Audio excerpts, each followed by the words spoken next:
अस्सलाम वालेकुम नाज़रीन, प्रोग्राम एग्री बिज़नेस के साथ मैं हूं आपका मेज़बान जमशेद रिजवानी। नाज़रीन, जनूबी पंजाब में इंतज़ामी सेक्रेटेरिएट ने मुकम्मल तौर पे काम शुरू कर दिया है और लेकिन इसमें अब तक 16 से ज़ायद जो सेक्रेटरीज़ हैं वो उनका तकर्रुर हो चुका है और सबसे जो अहम महकमा है ज़राअत जनूबी पंजाब के लिए, उसके सेक्रेटरी साकिब अली अतील ने जनूबी पंजाब में बैठ कर मुल्तान और बहालपुर दोनों जगहों पर ज़राअत के हवाले से जो इब्तदाई प्लानिंग है और अपना जो विजन है वो भी शेयर किया है और अच्छी खासी फीडबैक भी ली है। और इस हवाले से आज हमारे साथ इस प्रोग्राम में वो खसूसी तौर पे शरीक हैं और हम उनसे बात करेंगे। साकिब अली अतील साहब, अस्सलाम वालेकुम। साकिब साहब, आपने आते ही जिस तेज़ी से और सबसे अहम शोबा ज़राअत को जिस अंदाज़ में देखना शुरू किया है और बड़ा एक फ़ाल महकमे के तौर पे और ख़ास तौर पे आपका जो सेक्रेटेरिएट के में आपका जो शोबा है, ऐसा लगता है कि आपने तेज़ी से चीज़ों को देखा है कि इसे क्या होना चाहिए या क्या है। सबसे बड़े, अगरचे बहुत से इश्यूज़ हैं एग्रीकल्चर के, लेकिन इस वक्त जो सबसे बड़ा चैलेंज, पहला बड़ा चैलेंज लगता यह है कि आपके लिए कपास है। तेज़ी से इस साल जो कपास की पैदावार है कम हुई है और ख़ास तौर पे जनूबी पंजाब में जिस अंदाज़ में हुई है वो कितना बड़ा ड्रास्टिक है और उसके बाद आपके लिए चैलेंज क्या है कि इसे वापस कैसे उस पुरानी पोजीशन पे ले जा सकेंगे, कितना बड़ा चैलेंज है आपके लिए? थैंक यू वेरी मच जी। सबसे पहले तो रोही का शुक्रगुजार हूँ कि हम मौजू पे मुझे बुलाया और ये बात आपकी बिल्कुल ठीक है। हमारा सबसे बड़ा चैलेंज आते सारी जो मुझे चैलेंज फेस करना पड़ा जो है वो कपास ही है, क्योंकि जब मैंने ज्वाइन किया 1 सितंबर को तो उस वक्त तक वाइट फ्लाई का अटैक ऑलमोस्ट हो चुका था और तेज़ी से बढ़ रहा था बारिश के बाद। तो उसका नुकसान हमें ये आया कि उस वक्त जो हमारी फसलें ऑलमोस्ट तैयार खड़ी थी और बड़ी अच्छी थी, सब खुश थे, वो एक तो वाटर लॉगिंग हो गई, फिर ऊपर जब पेस्ट अटैक हुआ तो उसकी रेजिस्टेंस की वजह से स्प्रेज इनफेक्टिव हो गए पेस्टिसाइड्स और एक प्रॉब्लम सबके सामने आ गया और कई जगहों पर काश्तकारों बड़ी सीरियस कंप्लेंट्स भी की। तो आपने सवाल किया कि क्या ये वापस आ सकता है। मैं समझता हूँ कि हमारी कॉटन बिल्कुल इसमें प्रॉब्लम है, इस वक्त है, लेकिन ऐसा प्रॉब्लम नहीं है कि जिससे हम बिल्कुल ही हिम्मत हार दें। हिम्मत हारने वाला प्रॉब्लम नहीं है हमारे पास। हमारी कॉटन अभी भी देखें तो इंडिया से कहीं बेहतर हमारा पर एकड़ यील्ड है हमारी। सर, अभी भी हम देखें तो हमारा मतलब कॉटन है, उसके बावजूद के सारे मसाइल हैं, फिर भी 19 मन पर एकड़ के करीब फुटी हमारी निकल रही है। That is not bad. India की 15 मन के करीब है। इसके सारे प्रॉब्लम्स के बावजूद हमारे अभी ये है कि हमारी डिमांड वर्ल्ड लेवल पे कॉटन की डिमांड मौजूद है। और हमारा दूसरा एंगल ये है कि पाकिस्तान में डेफिनेटली ये जितनी भी 3 या 4 टॉप प्रोडक्ट्स हैं वो कॉटन रिलेटेड हैं। अगर हम इसे कॉटन को पर नहीं जोर डालेंगे तो डेफिनेटली वो में कॉटन इंपोर्ट करनी पड़ेगी। अब लास्ट ईयर भी कॉटन इंपोर्ट करनी पड़ी, अब इस साल जिस तरह लोगों ने कम काश की मज़ीद इंपोर्ट करनी पड़ सकती है। और ये ज़रूर हुआ है कि इसमें 2-3 मसाइल ऐसे हैं, इनपुट कॉस्ट बढ़ गई है, उसमें सीड का प्रॉब्लम भी आ रहा है, उसके अलावा उसमें पेस्टिसाइड का इशू है, जिनकी वजह से लोग कॉटन से पीछे हट गए हैं। लेकिन हम इसमें पूरा प्लान कर चुके हैं और कि इसको हम कैसे करें। तो इंशाल्लाह वी आर वेरी होपफुल कि हम जैसे टाइम बढ़ेगा, अभी कॉटन से अभी से हम काम कर रहे हैं। हालांकि अभी कॉटन जाहिर है, अभी तो वीट चल रही है, वीट को भी हम सोइंग को सामने रख रहे हैं, लेकिन फोकस अभी भी कॉटन पे है। चूँकि हमारा ये ख्याल है कि कॉटन की अगर बेहतरी लानी है तो आपको पूरा साल वर्क करना पड़ेगा। सिर्फ ये नहीं हो सकता कि कॉटन से चंद दिन पहले आप लोगों को मशवरे देने शुरू कर दें, पूरा साल करना पड़ेगा और उसमें बहुत सारी आपको रास्ते चेंज करने पड़ेंगे। What I think. सही। अच्छा, लेकिन आपने जैसे कहा कि आपको आते ही जो सबसे बड़ा चैलेंज है ये है और हम उस पर बात भी कर रहे थे, लेकिन आप समझते हैं कि जितनी तेज़ी से पैदावार गिरी है, एक तो बहरा के जो वाइट फ्लाई की वजह से है या गुलाबी सुंडी की वजह से है, वो तो होगा वापस। आप क्या समझते हैं कि इतनी तेज़ी से गिरने वाली पैदावार को कैसे आप कपास के ग्रोअर को एतमाद दे सकेंगे कि आप आएँ और इसी साल ही आप लगाना शुरू कर दें? अगरचे आपके पास 4-5 महीने हैं, लेकिन फिर भी आप कैसे वापस लाएंगे इस वक्त कपास के काश्तकार को? देखिए, बात आपकी ठीक है, ये बहुत बड़ा प्रॉब्लम हमारे लिए हो सकता है, लेकिन इसमें ये देखने वाली बात है कि हमारी कॉटन कोई एक साल में नहीं गिरी। यहाँ तक अगर इस वक्त हमारे साउथ पंजाब में ये लास्ट अभी जो सीज़न चल रहा है, इसमें 3.5 मिलियन एकड़ यहाँ पे काश्त हुई है। तो ये कोई ऐसा कम नहीं है, लेकिन डेफिनेटली 10 साल पहले अगर हम जाए तो ये 5 मिलियन थी, उससे 1.5 मिलियन 10 साल में कम हुई है। और ख़ास तौर पे पिछले 5 सालों में इसमें ज़्यादा फ़र्क पड़ा है। इसका बड़ा मसला जो सबसे, वैसे तो पूरी अगर हम देखें इंडस्ट्री, इसके एग्रीकल्चर को देखें तो उसके मसाइल मिलते जुलते, लेकिन बड़ा मसला ये है कि इनपुट कॉस्ट इसकी बढ़ गई है और रिटर्न ऑन इन्वेस्टमेंट कम है। कॉमन सी बात है, कोई भी बिजनेस आप लेंगे अगर उसका प्रॉफिटेबिलिटी कम हो जाएगी या नहीं रहेगी तो लोग उसे शिफ्ट करेंगे। लेकिन कॉटन में अभी भी बाकी फसलों में ये होता है कि एक साल आपका बेहतर होगी, अगले साल उसकी डिमांड सप्लाई ज़्यादा बढ़ गई कम होगी। कॉटन एक ऐसी फसल है जिसमें ये अगर रिटर्न ऑन इन्वेस्टमेंट हम सिस्टम प्रॉपर कर लें या इनपुट कॉस्ट जो है वो कम कर लें किस तरीके से, तो ये ऐसी फसल है जो डेफिनेटली बेनिफिशियल है। इसका ये नहीं होता कि एक साल मतलब सनफ्लावर अगर एक साल बहुत अच्छा चला गया अगले साल डाउन, ऐसी सूरत हाल नहीं होगी इस तरह। बाकी इसका एक इंटरनेशनल मार्केट बहुत स्ट्रॉन्ग है। सही, तो मेरा ख्याल है कि ये, और उस अभी हम उस सूरत हाल में नहीं है जिसे हम कह सकते हैं कि बिल्कुल ही कॉटन से फारग हो गई, ऐसा नहीं सूरत हाल। अभी भी बहुत कुछ, अभी हम मेहनत करके बहुत कुछ बचा सकते हैं। तमाम स्टेक होल्डर्स के साथ में हमारी मुसलसल बात होती रहती है और इसमें I am very much clear कि हम अगर इनपुट कॉस्ट को रैशनलाइज कर लें और इसकी रिटर्न ऑन इन्वेस्टमेंट प्रॉपर हो जाए तो मेरा ख्याल है कि इतना बड़ा इशू नहीं होगा एट द एंड। और जहाँ तक बुलाने की बात है, वापस बुलाने की, उसमें चंद एक इकदाम हम प्रपोज कर रहे हैं। अभी जिस लेवल पे भी बात होगी कि किस तरह लोगों को कॉन्फिडेंस दिलाया जाए, डेफिनेटली उसमें हम ये करेंगे कि नो डाउट जिसमें सब्सिडीज कुछ भी इनपुट पे कॉस्ट पे आती है, जब सब्सिडी आएंगी तो इनपुट कॉस्ट कम होगी। बीज पे है, जैसे फर्टिलाइजर पे है, जैसे पेस्टिसाइड्स का कोई अल्टरनेट भी देखेंगे, या इसको कम से कम हम किस तरह यूटिलाइज करें। ये सारे प्लान हमारे चल रहे हैं। आपके पास सारे प्लान हैं और आपने 3.5 मिलियन एकड़ की बात की कि काश्त की गई इस एरिया में। हाँ जी। लेकिन ये पिछले साल की काश्त थी। हाँ इस साल और लॉस हुआ। अभी और अभी नहीं, ये इस साल की कॉस्ट है जो रनिंग है क्लोज हो रही है, क्लोज हुआ। लेकिन जब अगले सीजन में आप जाएंगे तो यकीनन आपको इस सीजन में जो नताइज मिले हैं ग्रोअर को, वो उसको साथ ही कैरी कर रहे होंगे। तो यकीनन इसलिए मैं कह रहा था कि एक बड़ा चैलेंज है कि आप उसको यहाँ रोकना, ये कम से कम इससे नीचे ना गिरे। अगर 10 साल में गिरे तो अब इसको कैसे रोक सकते हैं, तो ये रोकना है ना। तो उसके लिए आपका डिपार्टमेंट, आपने कहा कि हम हुकूमत को सजेस्ट करेंगे, क्या हुकूमत बिल्कुल इतना एग्रेसिव आपकी रिकमेंडेशंस को ओन करने की पोजीशन में होगी? देखिए, कुछ बहुत से पहले चल रही हैं स्कीम्स। अब मैं आपको बताता हूँ, अब हमारे बीज पर ऑलरेडी ये मतलब कॉटन के सीड पर अगर पहले सब्सिडी मौजूद है, अगर 1000 है हम गवर्नमेंट से कहेंगे से डबल कर दें तो that is not big issue. अगर सिंगल चल रही है तो डबल भी चल जाएगी। इसी तरह फर्टिलाइज़र पे आपको ऑलरेडी सब्सिडीज मौजूद है, हम कहेंगे इस पे कॉटन स्पेशलिस्ट करके थोड़ी सी और मतलब उनको भी स्पेसिफाई करके कर दे। ऑलरेडी ये ई क्रेडिट पहले ही सिस्टम मौजूद है, कार्ड इशू हो रहे हैं, हम कहेंगे इसी तरह थोड़ा सा और बढ़ा दें। इसी तरह हम कहते हैं कि पिंक बॉल वॉर्म का जो है उसका आप ट्रैप्स लगा लें या पीवी रॉप्स लगा लें, उस पर फेडरल गवर्नमेंट की सब्सिडी पहले मौजूद है, उसे हम कहेंगे थोड़ा सा ज़्यादा पे कर दे। दो अगर चंद लाख पे है उसे मिलियंस पे ले जाए।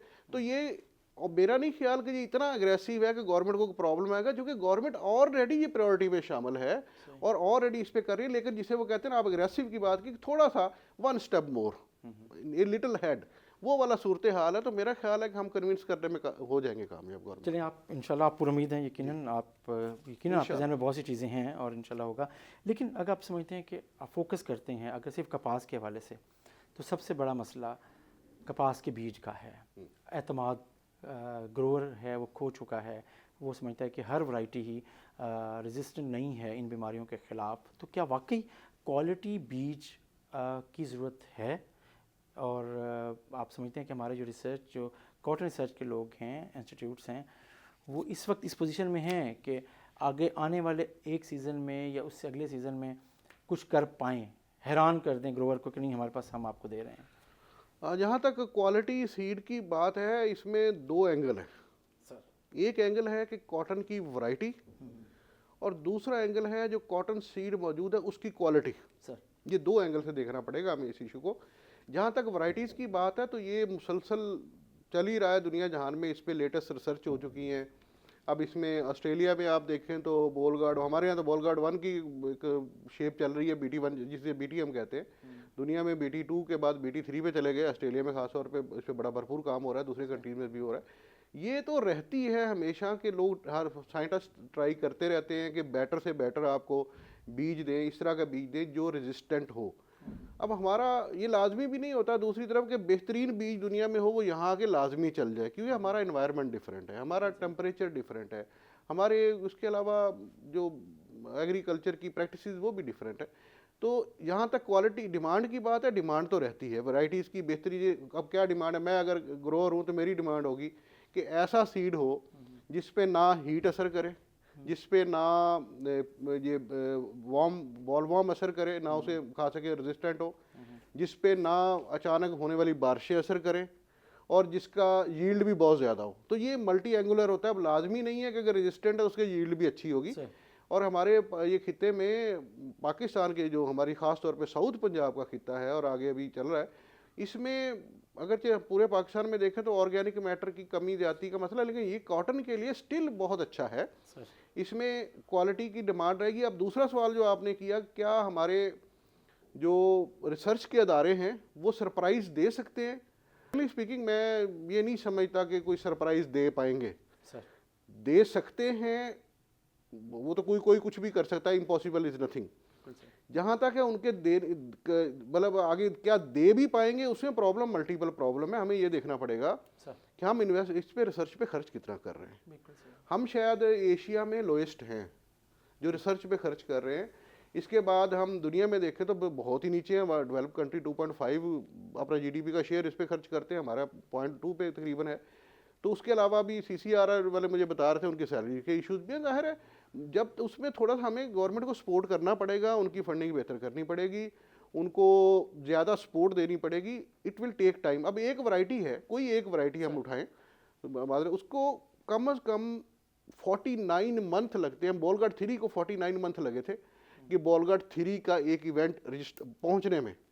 उसके बाद फिर उसका अप्रूवल प्रोसेस, ये प्रोसेस तो कम से कम 5 से 7-8 साल तो नॉर्मल बात है एक अच्छी वैरायटी के लिए। तो हमारे पास हमारे टैलेंटेड लोग हैं, हार्ड वर्किंग है, दे कैन डू। अब सरप्राइज कर सकते नहीं, मैं इसके बारे में नहीं कुछ कह सकता एडवांस होगा, फौरी तौर पे नहीं कर सकते, फौरी तौर पे नहीं, लेकिन still they have potential, on है यस दे हैव पोटेंशियल, वो कर सकते हैं। यही अदारे पहले करते रहे हैं। बीटी से पहले, ये हमारी बीटी 2004 में आई है, उससे पहले जो कॉटन चल रही थी वो सारी लोकल थी। बिल्कुल सही, अभी भी लोकल है, अभी उसमें कर सकते हैं। मसला वो सारी थोड़े सहल पसंदी कह लें, थोड़े टेक्नोलॉजिकल टूल्स हमारे पास नहीं है, बेसिक रिसर्च जहाँ पे ऐसा स्पेसिफिकली नहीं हो रही, अप्लाइड रिसर्च ज़्यादा, ये नंबर ऑफ इश्यूज हैं। इस पे बात करते हैं नाज़रीन, छोटा सा एक ब्रेक के बाद वापस आते हैं और अहम इशू ज़राअत में होने क्या जा रहा है, इस पे हम बात कर रहे हैं सूबाई सेक्रेटरी ज़राअत साकिब अली अतील साहब से। बात जारी रखेंगे नाज़रीन, छोटा सा ब्रेक।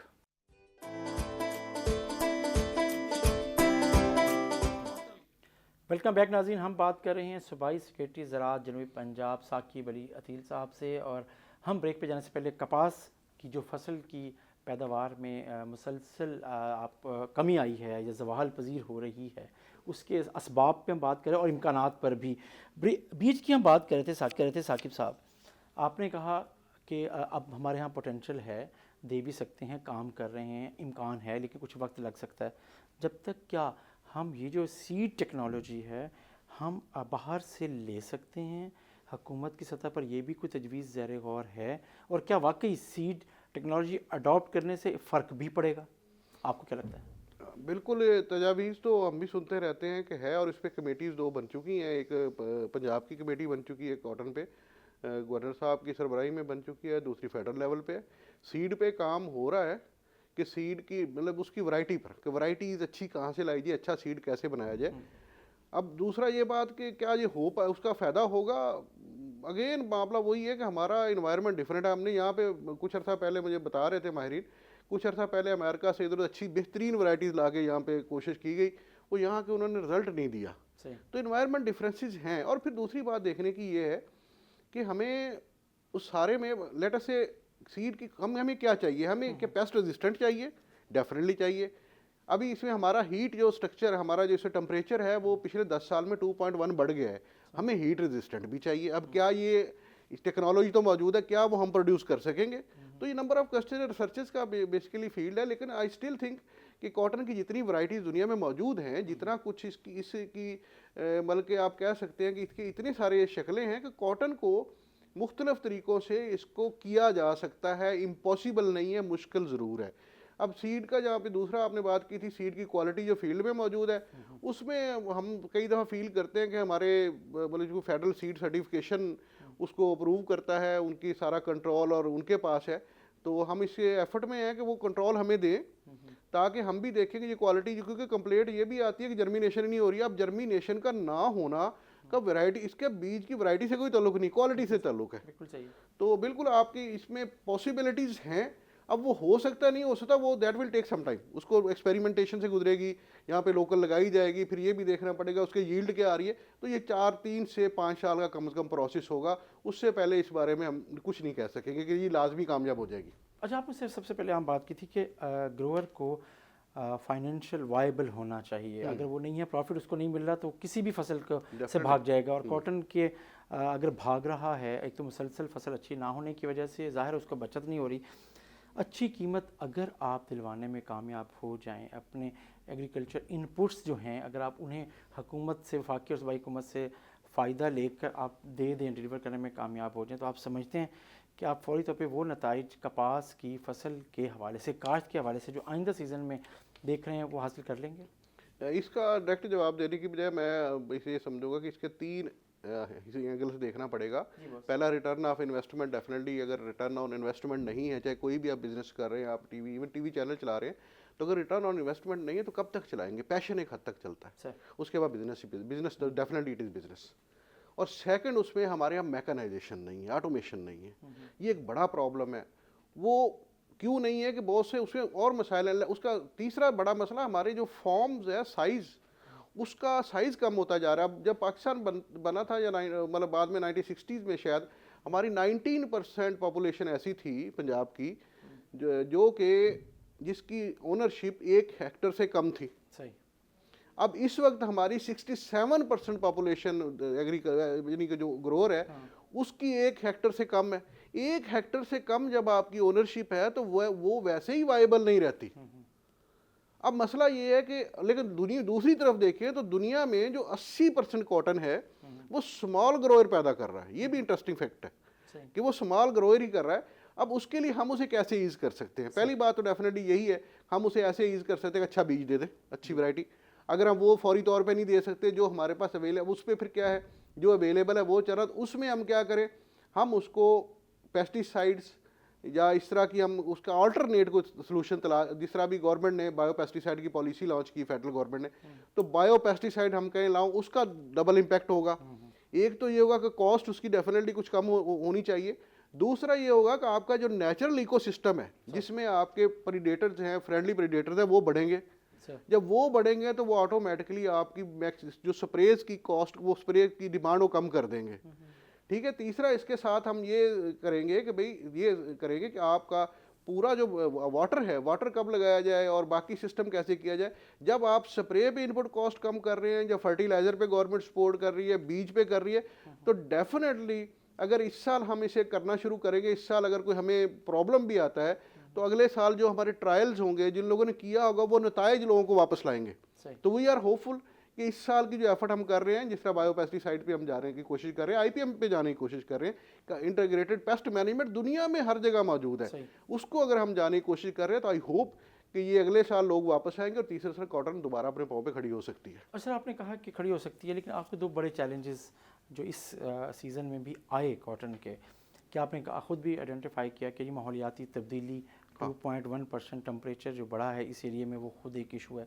लेकिन अगर आप देखें तो इसी एरिया में जो कॉटन बेल्ट जो पहले मशहूर था, मुल्तान डिवीजन, ख़ास तौर पे बिहाड़ी, मुल्तान, लोधरा, मेलसी, ये वाला जो एरिया था, वहाँ पे सबसे ज़्यादा नुकसान पहुँचा है और लोगों को, कपास के काश्तकारों को नुकसान पहुँचा है। लेकिन भावलपुर का जो डेजर्ट एरिया है, जो हमारा थल का है, या बलूचिस्तान का, पंजाब बलूचिस्तान का जो बॉर्डर एरिया, उसमें कॉटन अच्छी ली भी है लोगों ने। तो ये फ़र्क आप समझते हैं कि नया कॉटन एरिया इस एरिया में डेवलप हो रहा है, आप कैसे देखते हैं? हाँ, एक बात तो आप ये कह सकते हैं कि नया एरिया है, वहाँ पे लैंड अभी अनटच थी और जाहिर है उस पर कुछ ऐसा बड़ी फसलें नहीं हो रही थी, उसमें ऑर्गेनिक मैटर भी ज़्यादा था, एनवायरनमेंट भी। और दूसरा, जिस तरह लोग जनरली कहते हैं, इस पर स्टडी की ज़रूरत है कि मल्टी क्रॉपिंग है यहाँ पे, इस तरह की क्रॉप्स कहते हैं कि वो हो गई जो कि ह्यूमिडिटी बढ़ा रही हैं, ये फैक्टर भी हो सकता है। फिर तीनों का टेम्परेचर डिफरेंसेस आप देखें, वो है। फिर सॉइल डिफरेंस देखें अगर आप भावलपुर की तरफ चलते जाएं, आगे डेजर्ट में चले और रेत है, सैंडी लैंड है थोड़ी सी, यहाँ थोड़ी सी और तरह की लैंड है, तो लैंड का डिफरेंस भी उसमें आ रहा है।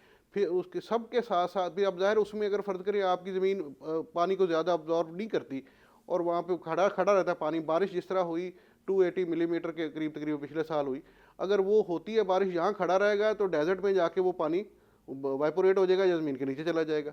तो उसका जो इम्पैक्ट है वो सारे सारे फैक्टर मिलके, कपास असल में ऐसा नाजुक पौधा है कि इसमें आपको पूरी जान लड़ानी पड़ती है और फिर दुआ भी करनी पड़ती है कि या अल्लाह मौसम अचानक ख़राब ना हो जाए, जिस तरह इस दफ़ा हुआ कि इतनी बारिश हो जाए कि आपके पास उसको वाटर आउटलेट ही कोई ना हो आपकी फसल से, तो उससे भी डैमेज होगा। तो नंबर ऑफ फैक्टर्स हैं, कोई सिंगल फैक्टर नहीं। अलबत्ता ये बात आपकी दुरुस्त है कि मुल्तान डिवीज़न में ज़्यादा सफ़र हुई, और मैं इसमें ऐड करूँ कि मैंने बहुत सी जगहों पे फिरा, ये ख़ास तौर पे बिहाड़ी और बेलसी, तो मेरे लिए सरप्राइजिंग था कि मैं जिस खेत में भी रुकता था मैं कहता था इसे चेक करते हैं, तो वहाँ पिंक बॉलवर्म था आखिरी महीनों में। यानी कि हम ये इन्फेस्टेशन को कह सकते हैं, खासी ज़्यादा इन्फेस्टेशन थी आपके मुल्तान में, बिहाड़ी में, मेलसी में, खानेवाल में, लोधरा में। इसकी निस्बत अब अजीब बात है भावलपुर में नहीं थी। जी जी बिल्कुल। हालांकि देखा जाए तो दरिया के फ़र्क तो इतना नहीं पड़ता, इतना एनवायरनमेंट का डिफरेंस नहीं, लेकिन वहाँ नहीं थी। और उसके अलावा आप इधर मुजफ्फरगढ़ साइड पे चले जाए, कहीं कहीं थी लेकिन ज़्यादा वो भी क्लियर। डीजी खां में राजनपुर ने खासा सफ़र किया है। तो ये सारी बातें हमारे सामने हैं, इसको एनालिसिस भी किया जा रहा है, लेकिन बात वही है कि एनवायरनमेंट डिफरेंस है और फिर मल्टी क्रॉपिंग का भी शायद इम्पैक्ट है इसमें। मल्टी क्रॉपिंग का इम्पैक्ट है, आप समझते हैं बिल्कुल। मुल्तान डिवीजन में सबसे ज़्यादा है, डेफिनेटली है, क्योंकि इसका इम्पैक्ट वो जो सारे माहिरीन कुछ कहते हैं कि जो शुगर केन है या इस तरह मेज है, इनसे माइक्रो लेवल पर ह्यूमिडिटी का डिफरेंस आ जाता है। और हम ये देखते हैं कि ह्यूमिडिटी लेवल पिछले साल ज़्यादा रहने की वजह से पेस्ट ज़्यादा था। अभी वाइट फ्लाई की बात करें तो वाइट फ्लाई अदरवाइज दुनिया में वाइट फ्लाई बेसिक या प्राइमरी इंसेक्ट नहीं है, it is secondary insect. Primary insect वही होते सकिंग इंसेक्ट होते हैं, जैसे बॉलवर्म टाइप होते हैं। ये इसका इम्पैक्ट इतना ज़्यादा होना नहीं चाहिए था, लेकिन इस साल हुआ। और आई फील कि उसके पीछे एक तो इसकी रेजिस्टेंस है और फिर पेस्टिसाइड का अपना इफेक्टिव ना होना भी है। आपने कहा कि पेस्टिसाइड्स का इफेक्टिव ना होना भी एक बड़ी वजह बन रही है या बनी है। आप क्या देखते हैं कि वाकई क्वालिटी पेस्टिसाइड्स का इशू है या वाकई रेजिस्टेंस आ गई है गुलाबी सुंडी में या सफ़ेद मक्खी में कि वो नहीं गैर मौसर हो गई हैं ये अद्वियात? मेरा ख्याल ये दोनों इश्यूज ही हैं। एक तरफ ये बिल्कुल क्लियर है कि जब अगर एक वाइट फ्लाई, एक मक्खी भी ऐसी है जो जेनेटिकली रेजिस्टेंट हो गई है और आप उस दौरान में कंट्रोल नहीं कर सके, स्प्रे 2 हफ्ते जिस तरह बारिश होती नहीं की, उसने डेफिनेटली मेटिंग करके मल्टीप्लाई कर गई जनरेशन और फैलती चलेगी। फिर उसके इसका ये होता है कि ये पहले प्लांट टू प्लांट मूव करता है वाइट फ्लाई, फिर उसके बाद जब बढ़ जाता है तो फिर ये खेत टू खेत करता है, फिर एरिया टू एरिया करता है। तो that like move like that. और दूसरी बात, यहाँ तक इसके स्टैंडर्ड्स की बात है, अब इसमें भी 2 एंगल हुए हैं। पहला एंगल ये स्टैंडर्ड का कि क्या इसमें एक्टिव इंग्रेडिएंट्स पूरे हैं। जब इसको हम स्टडी करते हैं तो वो पूरे होते हैं। जब हम 95% कम से कम हम देखते हैं कि उसमें एक्टिव इंग्रेडिएंट है। लेकिन हमारा इसमें जो हमें प्रॉब्लम आता है, जिसका हम जवाब नहीं दे सकेंगे, ना हमें उसका पता है कि जो बाहर से इंपोर्ट की जा रही है, अगर आपने 1000 लीटर इंपोर्ट किया है, क्या आपने 1000 लीटर का आउटपुट वो फिनिश प्रोडक्ट दिया है, या वो उसमें कोई और लेटर से लोकल आपका वो आपने शामिल कर लिया, एक्सपायर्ड शामिल कर लिया। हमारे पास इसको जांचने का हमारे पास कोई इख्तियारात नहीं है। ये फेडरल गवर्नमेंट के पास है, क्योंकि पेस्टिसाइड वहीं रजिस्टर्ड होती है, इंपोर्ट सब्जेक्ट ही फेडरल का, वहाँ से इंपोर्ट होती है। तो हम इसमें भी हैं कि हमें भी इसमें शामिल किया जाए, हम भी देखें कि भाई ये जो इनफेक्टिव हो गया है, इसमें कितना कसूर फार्मूलेशन स्टाइल का है, कितना कसूर है कि जो आपका एक्सपायर्ड आ रहा है, कितना कसूर है जो आपका कॉल बैक आप मिक्स कर रहे हैं और उसके अनफिट हो रहा है, तो किस वजह से, क्या उसका आपने उसकी स्टोरेज सही की हुई है या नहीं की हुई, ये नंबर ऑफ फैक्टर्स हैं। तो मेरे ख्याल में दोनों इश्यूज हैं, वो भी रेजिस्टेंट हो गई है और इसमें क्वालिटी का इशू भी है। क्वालिटी का इशू है, लेकिन आपने कहा कि 95% को जब हम चेक करते हैं तो वो तो ठीक होते हैं, एक्टिव इंग्रेडिएंट्स पूरे होते हैं, but that does not mean कि इफेक्टिव भी होगी। अच्छा, वो अनदर एंगल है कि क्या उसकी एफिकेसी बाकी। अब मेडिसिन, आप सिंपल मेडिसिन पे मिसाल पे ले, एनालॉजी पे, तो मेडिसिन में सॉल्ट तो वही होता है सर, लेकिन क्या वो सॉल्ट इफेक्टिव हो रहा है कि नहीं हो रहा। कुछ सॉल्ट इफेक्टिव हो रहे, कुछ नहीं, उसके फिर अपनी वजूहत होते क्यों नहीं हो रहे। तो सेम इज हियर, जेनरिक अगर आप मंगा रहे हैं तो उसको क्या वो इफेक्टिव हो रही है कि नहीं हो रही, that another study that requires. Sir, इस पे होगी बात, लेकिन आपने अभी बात की थी हल्की सी कि आपने कहा IPM पे हम देख रहे हैं और बायो पेस्टिसाइड्स की एक पॉलिसी वफाकी हुकूमत ने अब हमें दी है, बताई है, आगाह किया। तो आप क्या समझते हैं कि ये क्या चेंज ला सकती है, ख़ास तौर पे कॉटन में? देखें आईपीएम का, वैसे तो आईपीएम तमाम जो फसलें हैं उन पे इम्प्लीमेंट दुनिया जहान में हो रहा है। सही।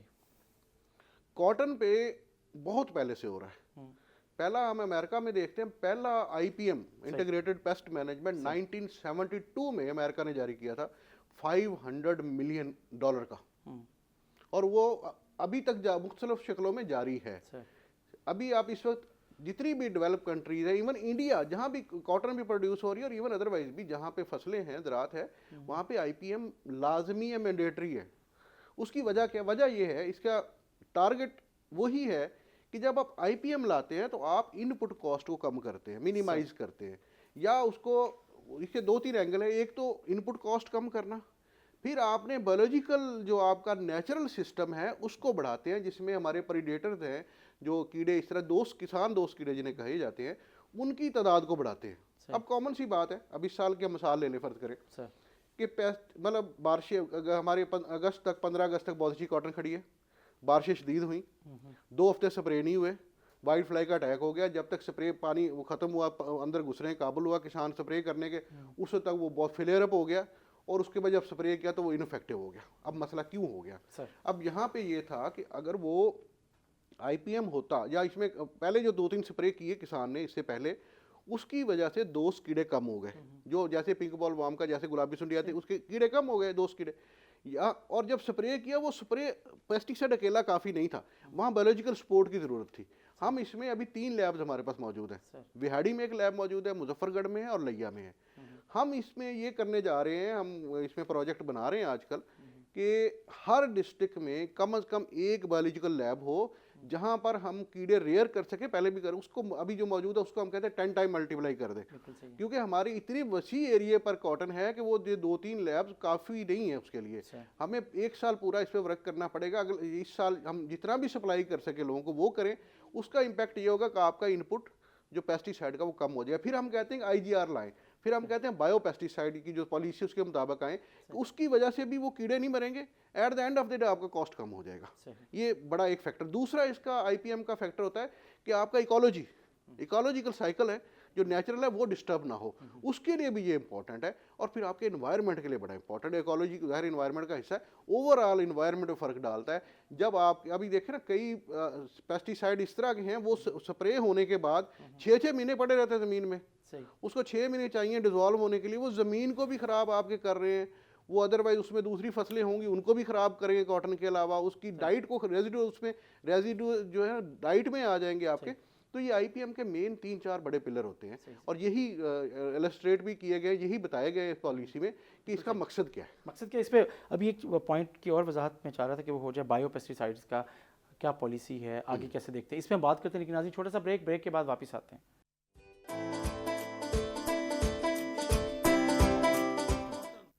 वेलकम बैक नाज़रीन। हम बात कर रहे हैं सूबाई सेक्रेटरी ज़राअत जनूबी पंजाब के हवाले से साकिब अली अतील साहब से। ब्रेक पे जाने से पहले हम बात कर रहे थे बायो पेस्टिसाइड्स के हवाले से नई पॉलिसी जो आई है, वो किस हद तक आप समझते हैं जनूबी पंजाब में इम्पैक्ट डाल सकती है? मेरे ख्याल में तो बहुत ज़्यादा डाल सकती है। बुनियादी तौर पर बायो पेस्टिसाइड को समझना पड़ेगा कि ये पॉलिसी में क्या मेंशन किया है। इस पॉलिसी के तहत 3 हिस्से हैं बायो पेस्टिसाइड के। एक है माइक्रोबियल। माइक्रोबियल का मतलब इस तरह के पेस्टिसाइड्स जो माइक्रोब से बने। अब मिसाल के तौर पे ये बैसिलस थ्रिंजेनेसिस जो है आपका बैक्टीरिया, जिससे बीटी बनती है, जिसके जीन से, अब इसमें ऑस्ट्रेलिया में ये उनका रिकमेंडेशन है इसकी, मॉन्सेंटो की, कि जब आप BT3 लगाएं और फिर भी अटैक हो सकता है। देखिए, ये पहली बात, हम टेक्नोलॉजी की बात करते हैं, हम कहते हैं अटैक हो, वो अटैक फिर भी हो सकता है। वो कहते हैं अगर अटैक हो बॉलवॉर्म का, तो आप BT से बनी हुई, इसी बैक्टीरिया से बनी हुई पेस्टिसाइड इस्तेमाल करें। सही। ये माइक्रोबियल, इसके अलावा और बहुत सी इसकी शक्लें हैं माइक्रोबियल की, जो माइक्रोब से बनी हुई पेस्टिसाइड्स हो, बैक्टीरिया से बनी हुई पेस्टिसाइड्स हो, जिसका नेचुरल इम्पैक्ट जो है ना, वो बुरा नहीं होता इन्वायरमेंट में। दूसरा इसका बड़ा जो हिस्सा होता है वो बोटानिकल पेस्टिसाइड्स का है, कि आप प्लांट एक्सट्रैक्ट से इस तरह के निकालें जो कि पेस्टिसाइड का काम दे। नेचुरल सी बात है, वो प्लांट एक्सट्रैक्ट्स हैं, उनको आपने प्रोसेस किया या अनप्रोसेस किया, वो फिर पूरा एक स्टैंडर्ड उसका स्टैंडर्डाइजेशन होती है कि ये किस तरह अप्रूव होगा, क्या इसका स्टेजेस होनी चाहिए। वो प्लांट एक्सट्रैक्ट्स मुख्तलिफ किस्म के, हम भी यहाँ पे एक्सपेरिमेंट्स कर रहे हैं, अभी इब्तदाई स्टेज पे हैं। इस तरह बाकी वो दूसरा वो दुनिया जहान में मौजूद है, पेस्टिसाइड इस तरह की मौजूद भी होंगी, डेफिनेटली होंगी, हम भी यहाँ पे देख रहे हैं। तीसरा इसका होता है सेमियो केमिकल, सर कि उसमें कुछ केमिकल हो कुछ मैकेनिकल हो, सेमी केमिकल। अब उसका मिसाल है जैसे हमारे यहाँ ये पीबी रॉब्स है, इसे सेक्स फेरोमोन ट्रैप्स है, तो ये उसका तीसरी शक्ल है।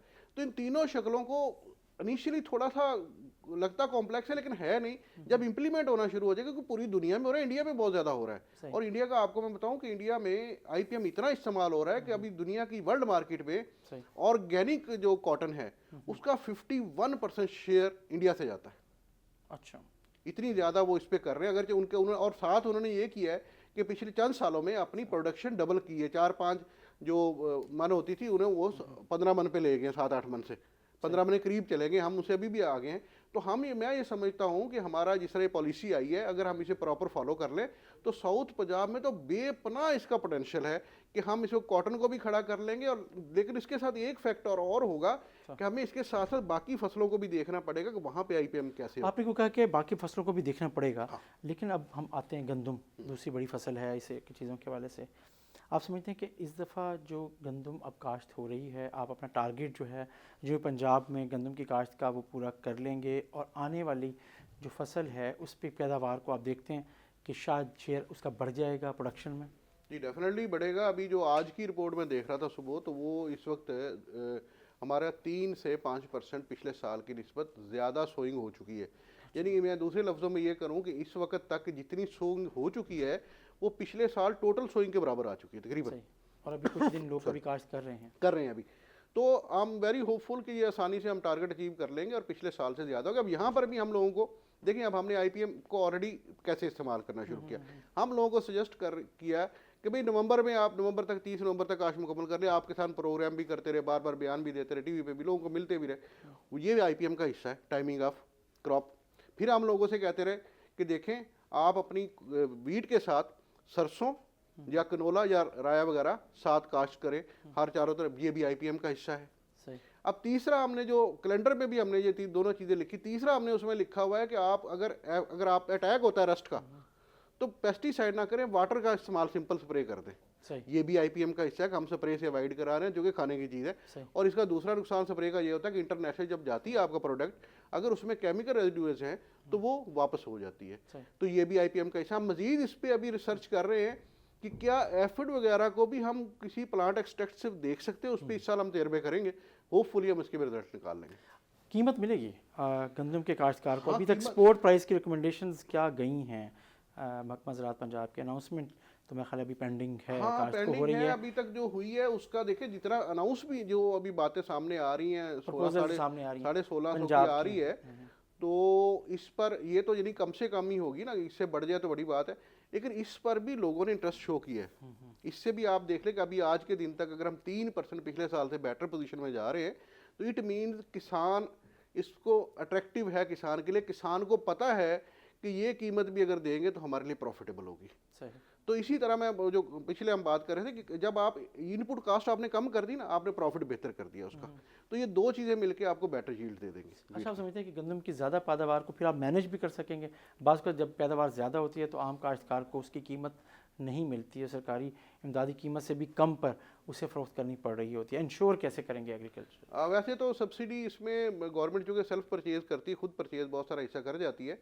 This is the only tool जो इस पे सपोर्ट करता है कि उसके प्रॉपर मिल सके। क्योंकि अगर गवर्नमेंट जिस तरह कॉटन में गवर्नमेंट नहीं है तो वहाँ पे प्रॉब्लम आ जाता है कि वो सारा डिमांड एंड सप्लाई पे छोड़ के मार्केट रेगुलेट नहीं होती, मार्केट फेलियर की तरफ चली जाती है। तो यहाँ पे मार्केट में रेगुलेट करने के लिए गवर्नमेंट खुद परचेज करती है। तो मेरा ख्याल है कि प्रॉब्लम नहीं आएगा। थोड़े से मैनेजमेंट के इश्यूज आएंगे, जिस तरह बोरियों की डिस्ट्रीब्यूशन हो गई या दूसरे मामला हो गए, उसको मैनेजमेंट तरीक़ों से टैकल किया जा सकता है। लेकिन यहाँ पर जिसे वो कहते हैं ना, उसे प्रॉपर मिल सकती है, मैनेजमेंट प्रॉपर हो तो कोई इतना बड़ा इशू नहीं है।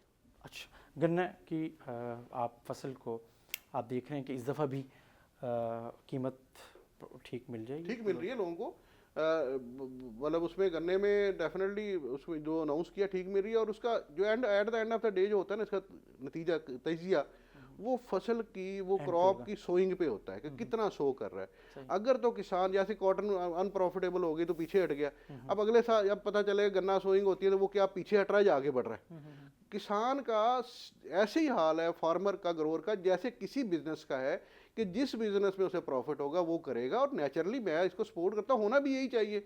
अब मेरी ज़मीन है, अगर मुझे प्रॉफिट नहीं है, कोई ज़बरदस्ती थोड़ी है कि मैं वही काश्त करूँ। तो गन्ने का भी हम तजिया करेंगे, जब अगर ग्रो सोइंग प्रॉपर होगी, ग्रो कर लेगा तो अगर ज़्यादा करेगा इट मीन उसे प्रॉफिट में है, अगर छोड़ देगा तो कम प्रॉफिट में। सही।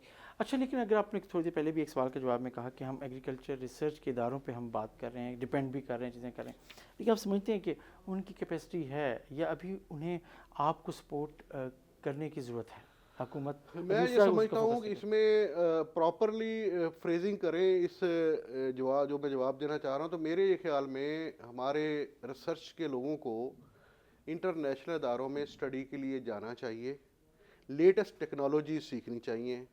हमारे पास मेहनती लोग हैं, they can work day and night, लेकिन जाहिर है जो लेटेस्ट नॉलेज है वो तो आपको यूनिवर्सिटी से ही आएगा, लेटेस्ट टेक्नोलॉजी आपको सीख के ही आएगी। या एक तरीका ये है, दूसरा तरीका ये है कि टेक्नोलॉजी को यहाँ ले आए, उसका टीचर भी साथ ले आए। तो वो जैसे अभी हमारे यहाँ ये इधर इधर मेरे इल्म में ये जो हमारे CRI में है, सी पैक के हिस्से के तौर पे एक बिल्डिंग बन रही है, उसमें अब लेटेस्ट टेक्नोलॉजी लाने की पूरा एफर्ट कर रहे हैं, चाइना के साथ मिलकर टेक्नोलॉजी, और यहाँ पर बैठकर उस पर काम किया जाए। ये that is very good step. तो कॉटन से मुतल्लिक है। तो दो ही तरीके, या अपने आप एक्सपर्ट्स को बाहर भेज दें या एक्सपर्टीज को बाहर से अंदर ले आए, दोनों सूरतों में। क्योंकि हमें अब नेक्स्ट लेवल पे जाना पड़ेगा रिसर्च के। जो पुराना हमारा जो नॉलेज था वो लेटेस्ट टेक्नोलॉजीज के सामने ऑलमोस्ट कम हो गया। तो मैं ये समझता हूँ कि they have capability but they need capacity enhancement की ज़रूरत है। yes. अच्छा, ज़रूरी यूनिवर्सिटी मुल्तान में भी काम कर रही है, साथ जो आपके रिसर्च इंस्टीट्यूट्स हैं, कैसे आप यूनिवर्सिटी और अपने जो सरकारी रिसर्च इंस्टीट्यूट्स हैं इनके दरमियान ताउन की एक शक्ल को देख रहे होंगे? आइडियल ताउन वो कैसे हो सकता है? आइडियल तो नहीं मैं कह सकता, लेकिन स्टिल ताउन हो रहा है, पार मौजूद है, वो काम कर रही है, और हम भी इसमें सारे मुसलसल शामिल हो रहे हैं, इसको देख रहे हैं कैसे कर सकते हैं। अब ज़रूरी यूनिवर्सिटी को आप देखें ना, they are doing a lot. अब मैं मतलब उनके लैब्स विजिट किए हैं, मैंने कल भी उनका विजिट किया, मुख्तलिफ तरीके कर रहे हैं, they are making lot of experiments. ठीक है ना। अब उसमें स्पेसिफिकली अब मैं बहुत सी बातें जो मैं आज कर रहा हूँ, मैं ये समझता हूँ कि इसका बहुत सारा हिस्सा ज़रूरी यूनिवर्सिटी के विजिट से मेरे सामने आई हैं बातें। लेटर से ये मुझे नहीं पता था कि जेनेटिकली किस तरह ये वो तब्दील कर लेती है, वाइट फ्लाई किस तरह बढ़ जाती है। तो they are doing a lot, उनको मजीद सपोर्ट की ज़रूरत भी है, और ऑलरेडी उन्होंने मैकेनिज्म हमारे VC साहब ने बहुत अच्छा बना लिया है, और मजीद इसको अच्छे होने की ज़ाहिर गुंजाइश तो रहती है, वो तो कोई भी नहीं कहता कि परफेक्ट हो गया।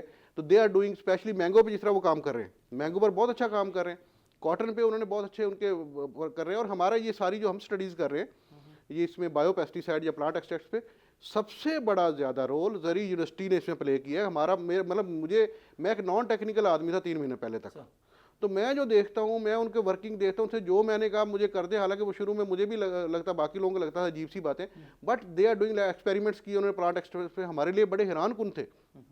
और इसका जो मैं समझता हूँ कि पार्ब को फुली एक्टिव रोल अदा करना चाहिए। और पार्ब चूँकि अभी सेंट्रल में हम जैसे ये प्रॉपर होता है हमारा यूनिट फंक्शनल, हम कोशिश करेंगे पार्ब यहाँ भी एक उसका सबसेट बनाया जाए। यहाँ सबसे लेकिन अगर देखा जाए तो इनके अलावा जो बड़ी फसलें हैं, एक फ्रूट एंड वेजिटेबल का भी इस इलाके में पोटेंशियल है। बिल्कुल। आपका डिपार्टमेंट एक्सटेंशन सर्विसेज ख़ास तौर पे और आपका हॉर्टिकल्चर इसको कैसे देख रहा है? एक्सपेंशन हो रही है, लोग शिफ्ट भी हो रहे हैं, या आप देखते हैं कि नहीं उन्हें मेन बड़ी क्रॉप्स पे ही रहना चाहिए, गंदम, कपास, गन्ना, चावल, इससे हटकर? मैं ये समझता हूँ जहाँ पे हमारे इलाकों, अभी देखिए साउथ पंजाब का तकरीबन 29% एरिया ऐसा है जो कल्टीवेटेड नहीं है, उसमें 29% में बड़ा जो चंक है चोलिस्तान का है और कोहे सुलेमान का है। मैं ये समझता हूँ कि कोहे सुलेमान में इतना पोटेंशियल है, वहाँ पे अभी क्योंकि दूर था, अभी कुछ अर्सा पहले सड़कें वगैरह बनी, तो वहाँ पर पोटेंशियल हमारे पास ऑर्गेनिक फूड का बेपना है। हम इसमें अभी वहाँ पे हम प्रोजेक्ट भी खिलाने जा रहे हैं। जो मसला क्या है कि वहाँ पे पनीरी सब्जियों की नहीं मिलती, सब्जियाँ कामयाब नहीं होती। हम उसके हाइट्स पर, पहाड़ों के हाइट्स, डिफरेंट हाइट्स लेके, क्योंकि उसको जो कम टेम्परेचर चाहिए उन टेम्परेचर टेस्ट करने जा रहे हैं 3-4 मतलब 1000, 2000, 3000, 4000 कि यहाँ पर अगर पनीरी हम काश्त करें तो क्या रिजल्ट आएंगे। तो जहाँ पर हमें रिजल्ट प्रॉपर मिलेगा हम समझे कि करें। और मेरा ये ख्याल है कि हमें ये एक्सपेंशन जितनी भी हो रही है, चाहे सिट्रस है, जहाँ पे ऑर्चर्ड्स है, इनका मेन फोकस वो एरियाज होने चाहिए जहाँ पे पहले क्रॉप्स नहीं हो रही। सही, मेन क्रॉप्स को डिस्टर्ब ना किया जाए। इनको अब लेट ऑर्चर्ड्स है, मैं क्या समझता हूँ ऑलिव जो है वो डेजर्ट में बहुत अच्छा हो सकता है। सही। हमारे वहाँ कई लोगों ने एक्सपेरिमेंट्स किए भी हैं। खजूरों का हो सकता है। इसके अलावा अभी लियाकतपुर में पीच और मेलसी बिहाड़ी में पीच का बहुत अच्छे बागात लगे खड़े हैं। यानी कि अगर कॉमन पीपल कर सकते हैं, हम उन्हें फैसिलिटेट करें तो मल्टी क्रॉपिंग की तरफ, बेहतर मल्टी क्रॉपिंग की तरफ जा सकते हैं। जहाँ सब्जियों की बात है, इसकी बहुत डिमांड है। अब हमारा टमाटर महंगा जो हो जाता है उसके मल्टीपल फैक्टर्स हैं। डिमांड एंड सप्लाई, जब हमारे पास टमाटर शॉर्ट हो जाएगा तो डेफिनेटली इसकी कीमत बढ़ जाएगी। अगर आप इस तरह के एरिया डेवलप करते हैं ठंड, यानी कि जहाँ पे कबल अज़ वक्त थोड़ा सा एडवांस चलते हुए, अगर आप 2 महीने पहले टमाटर की फसल कहीं से ले सकते हैं, टनल्स में भी जैसे हम करते हैं वैसे ही, तो वो ज़्यादा बेनिफिशियल होगा। वो आपके रेट्स को कंट्रोल करेगा, वो आपकी डिमांड को मीट करेगा। तो मेरा ख्याल है कि बिल्कुल यहाँ पे पोटेंशियल बेपना मौजूद है हमारी लैंड में। अगरचे ऑर्गेनिक मैटर कम है, पीएच ज़्यादा है, इसके बावजूद पोटेंशियल है। हमारा ज़मींदार बहुत मेहनती है, हमारा जो ग्रोअर है इंतहा मेहनती है। मैं मतलब फ्रैंकली स्पीकिंग एडमिट करूंगा, जितनी मेहनत वो करता है शायद बाकी बिजनेस उतना नहीं करते। लेकिन उसका ये है कि जो रूटीन की फसलें उन्हें डिस्टर्ब ना करे, सही।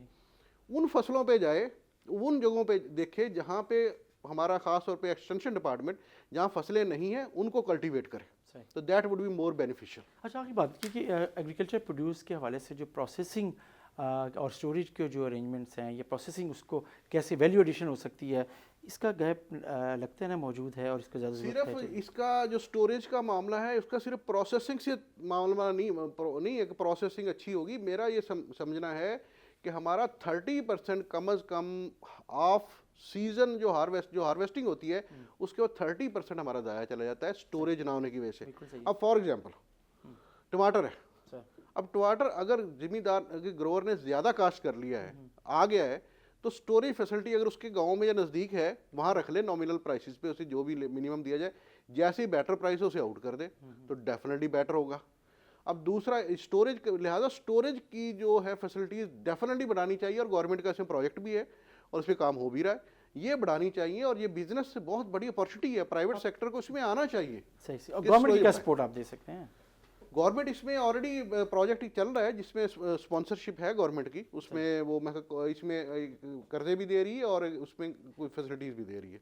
वो एग्जैक्ट मेरे इल्म में इसमें नहीं, लेकिन देयर इज सम प्रोजेक्ट। बहुत शुक्रिया साकिब अतील साहब, Thank ने you very बड़ी much. तफसील से ये बताया कि जनूबी पंजाब में ज़राअत के मसाइल क्या हैं और उनका हल किस अंदाज़ में देखा जा रहा है, और आपने क्या तजवीज़ किया है, और किस अंदाज़ में आपके जो इदारे हैं उस तरफ जा रहे हैं। नाज़रीन, इसके साथ ही अपने मेज़बान जमशेद रिजवानी को इजाज़त दीजिए, उसके उम्मीद के साथ कि जनूबी पंजाब में जो शोबा ज़राअत है, उस हवाले से जो यहाँ सेक्रेटरी बनने के बाद जो तवज्जो अब मिल रही है, उसका नतीजा यकीनन यहाँ के फार्मर्स को मिलेगा। इसके साथ ही नाज़रीन, जमशेद रिजवानी को इजाज़त दीजिए।